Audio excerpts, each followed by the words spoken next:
Welcome to the maths zone. Hello guys, मेरा नाम हुनरदीप सिंह और मैंने अपनी BSc honours in mathematics Sanskriti college Rajasthan university से की है। पिछला लेक्चर हमने देखा था डिस्जंक्शन कंपाउंड स्टेटमेंट। ये किस पर बेस लेक्चर है? ये है कंडीशनल कंपाउंड स्टेटमेंट। पूरा डेप्थ में पढ़ेंगे, देखते हैं। तो सबसे पहले कंडीशनल कंपाउंड स्टेटमेंट, हाँ, इसे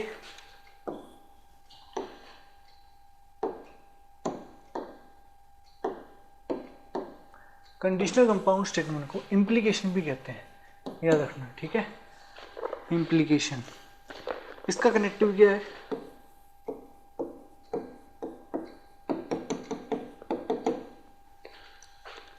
इफ देन और ओनली इफ, ठीक है। ये कुछ भी लिख सकते हैं इसमें। कनेक्टिव क्या है इसमें? इफ, फिर पी स्टेटमेंट आएगी, देन क्यू, या पी ओनली इफ क्यू, ये इसके क्या है? कनेक्टिव्स। सो मतलब देर आर सेवरल, देखिए, there are several ways of expressing if P then Q. हम सिर्फ ऐसे नहीं लिख सकते इसको, इफ पी देन क्यू, ठीक है। P only if Q,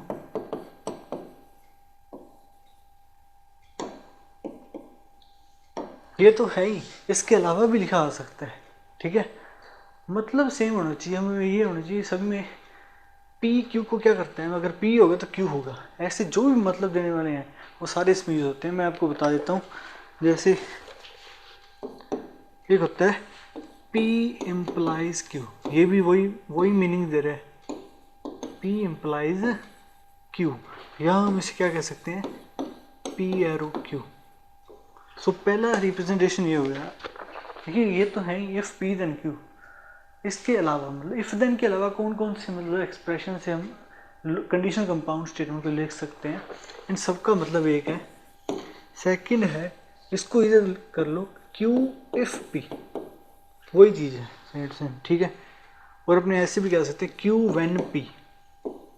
third है P ओनली इफ Q, जो मैंने यहाँ पे कनेक्टिव बताया आपको, मेन कनेक्टिव यही है, इफ देन। उसके अलावा भी लिखे जा सकते हैं या हमें बताने पड़ सकते हैं। सो फोर्थ क्या है?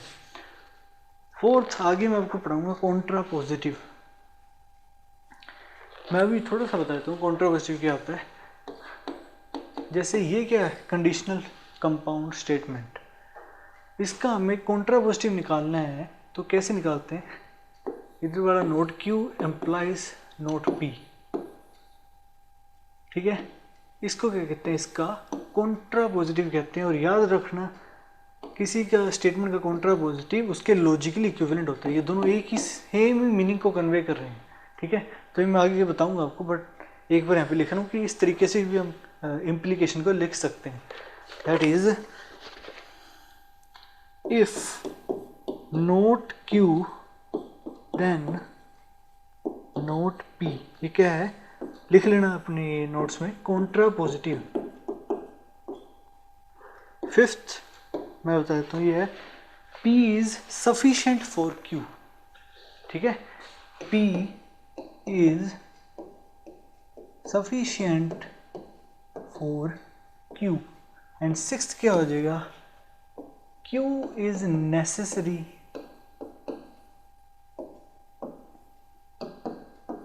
For P। इन सब का मीनिंग एक ही है, ठीक है। P is sufficient for Q, Q is necessary for P, ये मैं बता रहा हूँ आपको। इसके बाद मैं इन दोनों का मतलब भी बताऊंगा।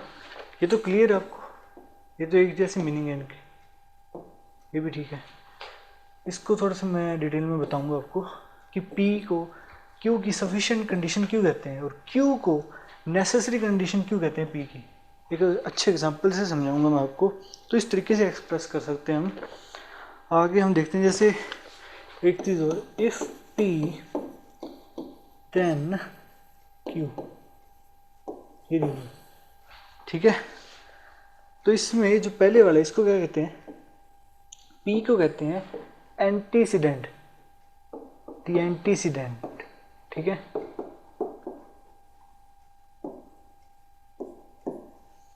या हाइपोथेसिस।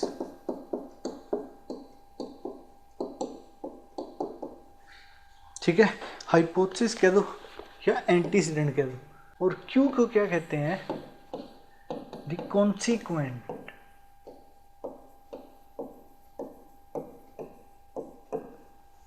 या कंक्लूजन कह सकते हैं हम। ठीक है, conclusion.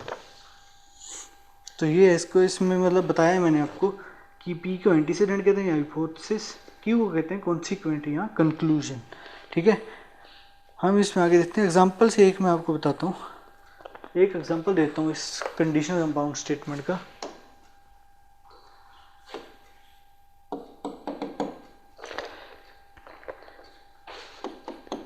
If you drive at more than 80 kilometer per hour, then you get a fine.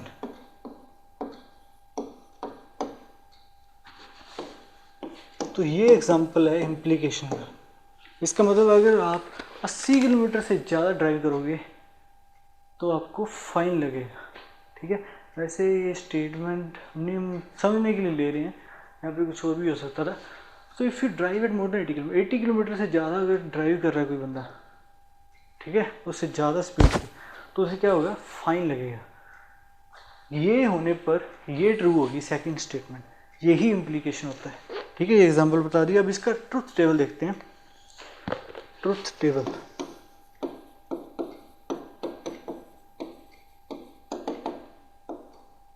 ठीक है। सो देखिए, P Q, P implies Q.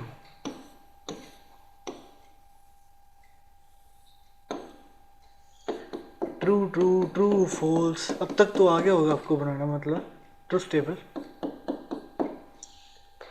अब देखो इसको समझते हैं। इसका मतलब होता है इफ पी देन क्यू।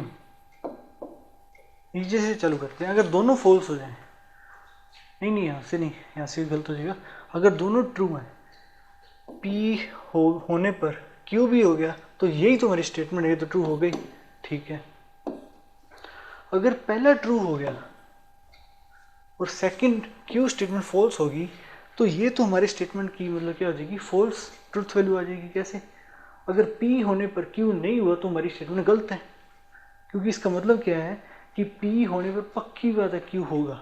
और हमने क्या है, पी अगर ट्रू है पी होगा, पी के होने पर क्यू नहीं है हुआ, नहीं हुआ, तो पूरी स्टेटमेंट क्या हो जाएगी? फॉल्स हो जाएगी। तो यहाँ पे क्या आएगा? फॉल्स।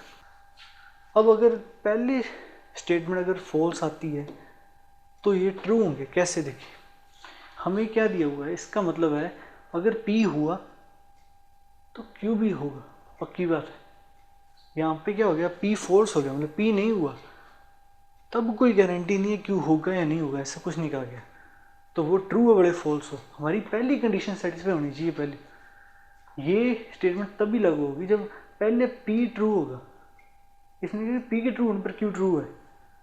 अगर P फॉल्स हो गया तो ये तो कंडीशन हुई नहीं, तो Q हो बड़े ना हो, इससे कोई फ़ायदा नहीं है। मतलब तब स्टेटमेंट क्या होती है? ट्रू होगी, क्योंकि इसमें कंडीशन, इसको गलत नहीं प्रूव किया जा सकता, क्योंकि P जो है ना हमारा, वो फॉल्स हो गया, इसका मतलब है वो नहीं हुआ।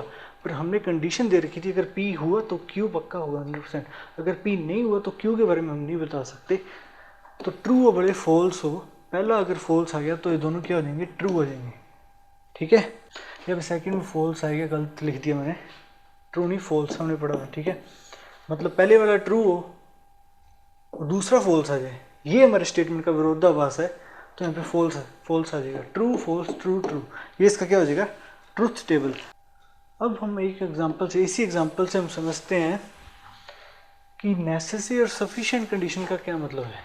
ठीक है, if you drive at more than 80 kilometre per hour then you get a fine.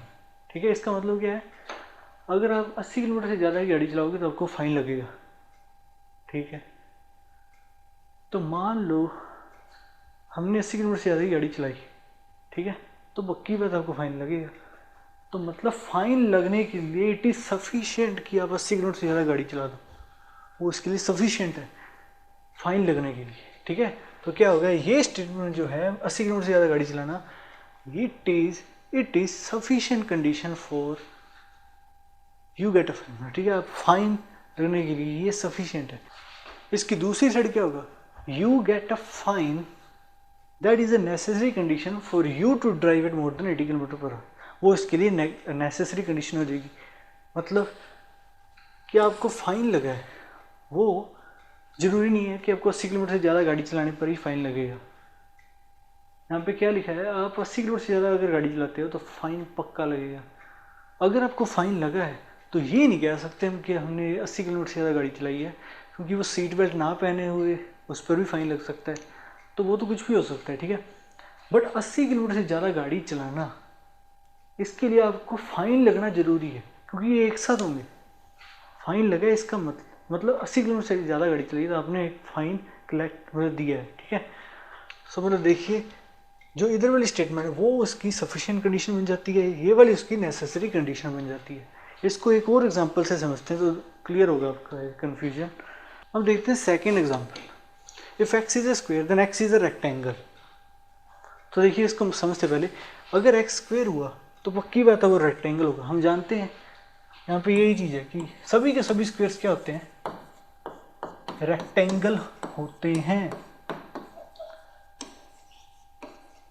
ठीक है, सभी के सभी स्क्वायर रेक्टेंगल होते हैं। अगर स्क्वायर हो गया कोई चीज़ तो पक्की बात है वो रेक्टेंगल तो होगा ही। So X is a square is sufficient, ये सफिशिएंट है क्या बताने के लिए कि एक्स रेक्टेंगल है एक। ठीक है, अब इसका दूसरा देखो, वो क्या है, एक्स इज अ रेक्टेंगल, वो क्या होगी, वो होगी नेसेसरी कंडीशन होगी स्क्वायर के लिए। क्योंकि मतलब कोई भी रेक्टेंगल, हम ये तो जानते हैं पहली बात, जैसे मैंने ये बताया कि अगर रेक्टेंगल है तो हम नहीं कह सकते ये कि वो स्क्वायर होगा, पक्का नहीं बता सकते, कुछ और भी हो सकता है। ठीक है, so X is a rectangle, it is necessary condition for X to be square. उसे स्क्वायर होने के लिए ये उसकी नेसेसरी कंडीशन है। कैसे, मतलब एक्स स्क्वायर तब भी हो सकता है जब वो पहले रेक्टेंगल की कंडीशन सेटिस्फाई करेगा,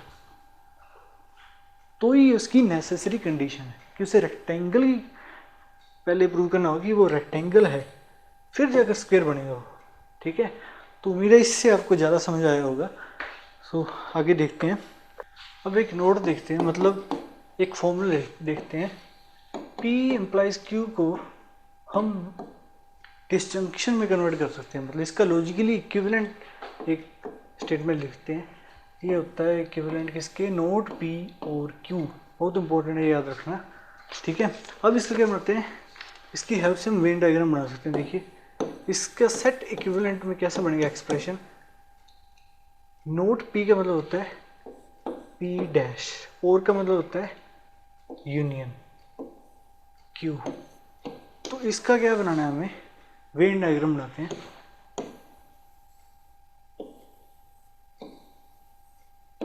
P Q, P का क्या करना है हमें, कॉम्प्लीमेंट, तो ये सारा रीजन आ जाएगा, इसके साथ साथ ये वाला रीजन भी आ जाएगा। ठीक है, और Q भी करना है तो Q का रीजन सारा ही आएगा, तो इसको छोड़ के सारा बन जाएगा। ये है P डैश यूनियन Q। इसमें मैं बता देता हूँ आपको, कंडीशनल कंपाउंड स्टेटमेंट पूरी करा दी है। इसमें आपको बता देता हूँ एक और चीज़, मेथड्स टू सॉल्व क्वेश्चन। ठीक है,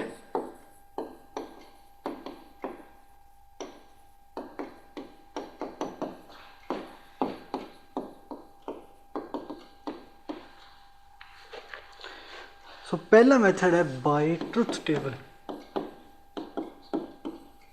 जो हमने देखा है पीछे, ट्रुथ टेबल से हम प्रूव करते हैं कोई लॉजिकली इक्विवेलेंट है। आपको लॉजिकली इक्विवेलेंट का मतलब बताऊंगा अभी। ठीक है, सेकंड होता है बाय सिंप्लीफिकेशन।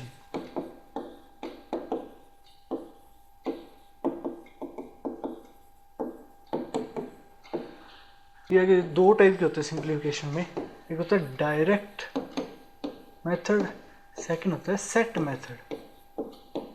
ये तो मैंने नाम रखे हुए उनके, ठीक है। क्वेश्चन के तो पता लग जाएगा आपको। ट्रुथ टेबल से प्रूव करते हैं और थर्ड वेन डायग्राम से भी प्रूव कर सकते हैं हम।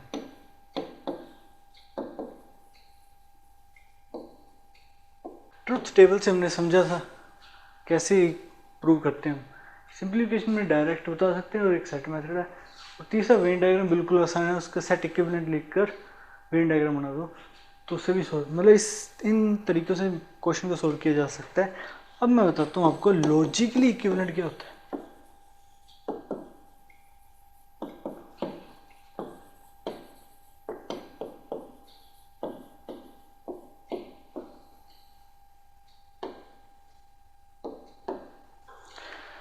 इसकी क्या डेफिनेशन है?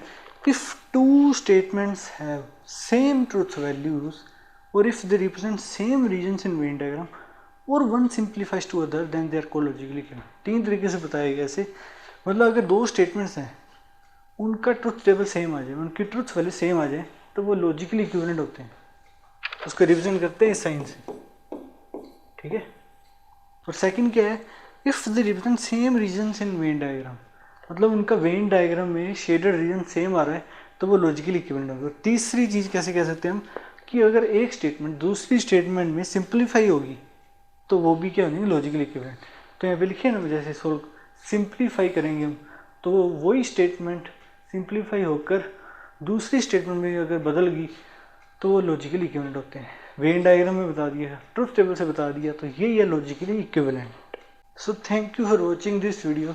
आज का लेक्चर यहीं खत्म होता है। आज के लेक्चर में हमने कंडीशनल कंपाउंड स्टेटमेंट पूरा देखा, ठीक है। बहुत ही डेप्थ में पढ़ाया मैंने। उसका कनेक्टिव क्या होता है, कौन कौन से कनेक्टिव यूज़ किए जा सकते हैं, ट्रुथ टेबल देखा हमने, उसका मतलब लॉजिकली इक्विवेलेंट एक्सप्रेशन देखा।